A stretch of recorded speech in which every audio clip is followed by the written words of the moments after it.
Bismillahirrahmanirrahim.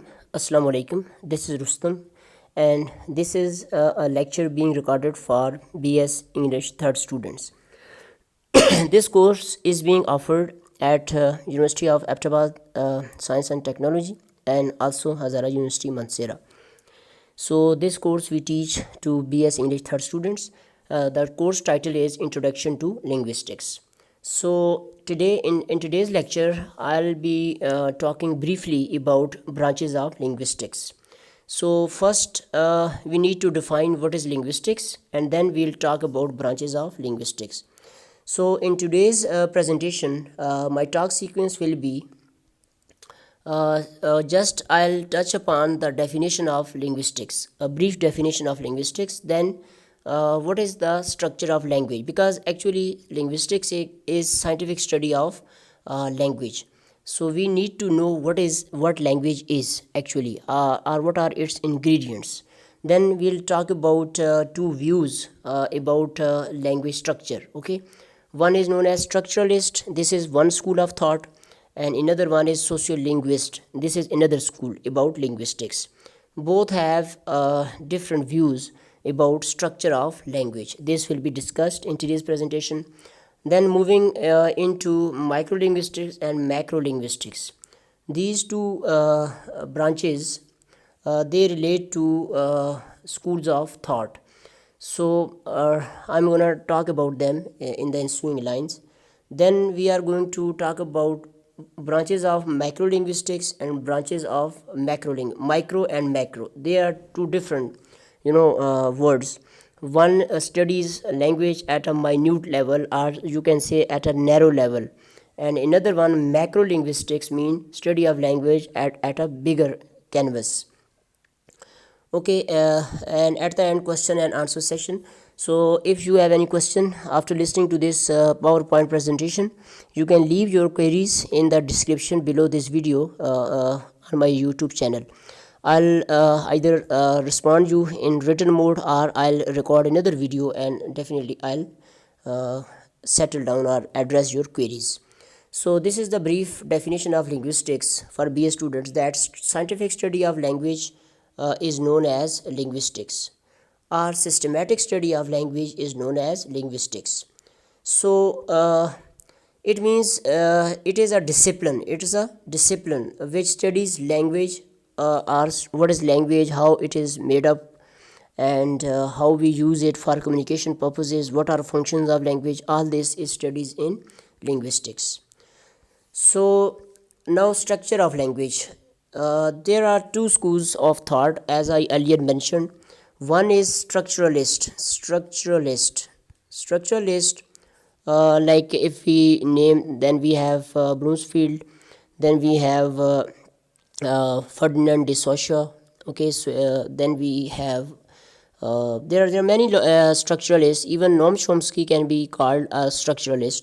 So structuralists talk about internal structure of language. Okay, they say that a speaker, a language user, must have a competence, and if he or she has knowledge and command over all these structures, internal structures, then the language user can use language, and there is nothing else to be used. So this is known as micro linguistics. So what is it? That language is made up from sounds, words, sentences, and meaning. Okay, let me give you an example. We have a sound, let's say this is a book. Now you can see this is a book. There are four words. So these are four words. Let me change this is a word.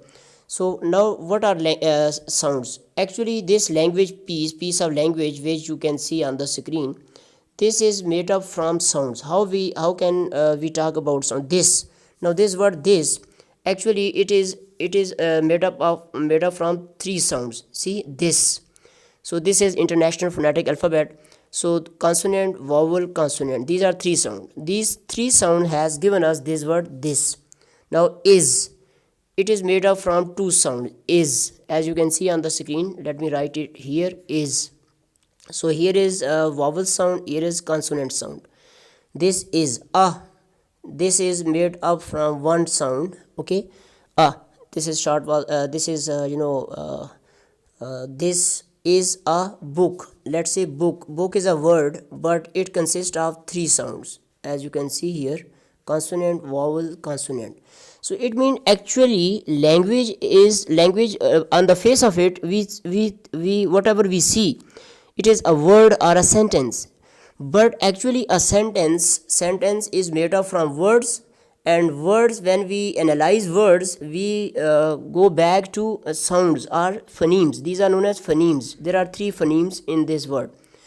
So basically language is sounds. Okay, these sounds put together give us words, and then we move on to sentences, and then we get meaning. This is the meaning, that this is my book, this is not your book. So meaning are conveyed through sentences. So and let me quickly sum up. Then language has some social function as well. So here comes another school of thought known as sociolinguist. Sociolinguist who started this field, sociolinguist, it came on the scene after 1970. So before this there were structuralists who talked about language components or internal structure of language. So this school said that language has a social function as well. So sociolinguistics, there are two types of competences. One is linguistic competence, then one has to be master over these systems. Okay, sound system, word system, semantic system, etc. And there is another competence known as social competence. Social competence are rules of social use. So two types of competences are required in order to study language structure, and one is linguistics, another one is sociolinguistics competence. And they use another term, communicative competence. Communicative competence.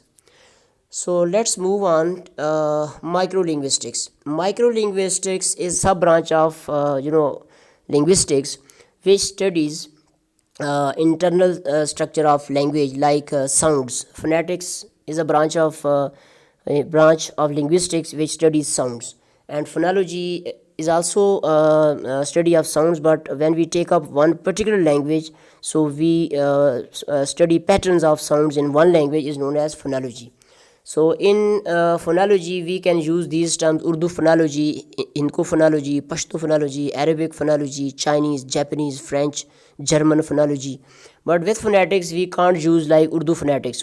It means phonetics is a general term, general speech study. And morphology studies parts of words. Okay, words are like, when we say we have boy, we can say boyish, boyish. So see, so this part ish is a morpheme. Boy is also a morpheme, free morpheme and bound morpheme. So in morphology we study word formation, how words are formed, shapes of words are studied in morphology. And syntax studies combination of words, that is clauses, phrases and structures, particularly sentences and clauses. Semantics is study of meanings, and pragmatics is study of situational meaning. Okay, so semantic studies, let's say sentence meaning, and pragmatics speaker's meaning, and semantic studies literal meaning. Let me give you an example. When you say let's say there is a dialogue, let's say you can say it's a one sentence: it is suffocated here, it is suffocated here. So sentence meaning will be studied by semantics. Okay, it is suffocated here means literally that there is no air in the room, and one feels a kind of one feels panting up, one feels to breathe, there is no ventilation. So this is literal meaning. But actual meaning of the speaker is that someone should stand up and go and switch on the fan or open a window and let the air in. So this is speaker's meaning. So speaker's meaning are hidden meaning, are implied meaning, are situational meanings, meaning in context, they are studied in pragmatics. And literal meanings, surface meanings, are sentence meaning, are studied in semantics. So these are known as microlinguistic branches of microlinguistics. Okay, actually this is study of language. Okay, we study structure of language. Then we move on to macro linguistics, macro, a big scale. So relationship of language with other domains or other fields, okay, like psycholinguistics and sociolinguistics. Psycholinguistics mean language and brain. So what is the link of brain with language? Where language is located in the brain, okay, which area of brain go into operation when we speak or when we hear something, like Broca area and Wernicke area. So these are the area where language is produced. Like Broca area in the brain is related to speech production, and Wernicke area is related to speech comprehension, listening comprehension or reading comprehension. So like child language acquisition, adults language learning, okay, competence, performance, okay, and what are the factors affecting foreign language learning or first language acquisition. All this is studied in psycholinguistics. So it is just study of brain and mind and brain language. Sociolinguistics studies language in society, like language variation, code switching, code mixing. There are so many varieties of language, like idiolect, dialect, okay, sociolect, age lect, gender lect, temporal variety, okay, and all these varieties and language domains are studied. And bilingualism, multilingualism, these are the topics studied in sociolinguistics. So language in society. And anthropological linguistics deals with two important things. One is structure, this one culture, and word view, word view. So there are many theories about, like, language is dependent on culture, upon culture, and culture is dependent upon language. Like we have deterministic theory, linguistic determinism, and we also have linguistic relativity. So our thoughts are shaped by the language we speak, or you can say our culture, our worldview, they are dependent upon the language we speak. And the converse is also true, that language reflects culture. So this is studied in anthropology, particularly when we study human behavior with regard to linguistics. This is an important branch of macro linguistics. Forensic linguistics deals with crimes and language. There are people who who sign for forged check, like there are ransom notes. Someone is abducted, and someone writes a note and demands a ransom. So someone gives a hoax call, and the police is investigating these hoax calls, and it is difficult for the police to identify who is speaking in a video call or audio call. So here applied linguist experts, forensic analysts are invited, and they unravel all these challenges. So language in forensics are courts. Forensics mean court, where decisions are made. So language goes into legal documents, legal interpretation of documents. All this is known as forensic linguistics. Computational linguistics is very important field, in which one of the examples is that, if you are aware of Urdu in page.